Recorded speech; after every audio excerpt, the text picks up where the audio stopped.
Mga kapatid, nagpahayag ng kani-kanilang pakikidalamhati ang ilang naglalakihang pangalan sa showbiz, kasunod ng pagpanaw ng film producer na si Mother Lily Monteverde. Nasa frontline ng balitang yan, si MJ Marfori.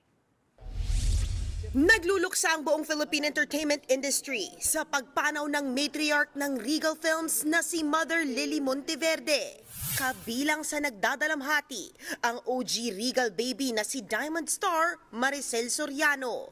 Nararamdaman daw niya kung paanong itinuring na anak ni Mother Lily ang kanyang mga artista.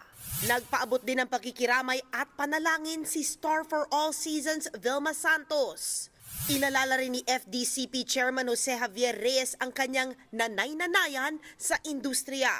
Labis ang pagpapasalamat niya sa ina ng Regal sa pagtaya nito sa kanya para umusad ang kanyang karera. Si Manolyn Reynes, idinaan ang pagluluksa sa pagpo-post ng lyrics ng kantang Mama ni Lea Salonga.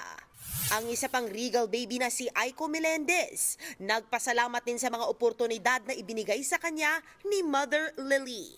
Ang aktres na si Judian Santos, sinabing nasa industriya siya ngayon nang dahil kay Mother Lily. Sa statement ng pamilya, kasama daw ni Mother Lily ang kanyang mga anak at apo sa kanyang huling sandali.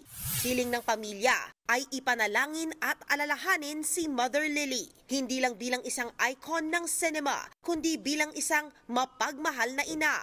Pumanaw si Mother Lily 5 araw lang matapos ding sumakabilang buhay ang kanyang asawang si Leonardo Monteverde. 1962 nang itatag ni Mother Lily ang Regal Entertainment kung saan daang-daang pelikula ang naproduce niya. Ngayong gabi, sinimula ng burol ni Mother Lily sa kanyang events place sa San Juan. Magtatagal ito hanggang Biyernes. Nagbabalita mula sa Frontline. MJ Marfori, News 5. Mga kapatid, ito po ang inyong K-Alaman Queen, Kalad Karen. Always remember na ang K-Alaman ay K-Yamanan. Kaya para sa latest showbiz news at dagdag impormasyon, mag-follow at mag-subscribe sa social media pages ng News 5. Okay?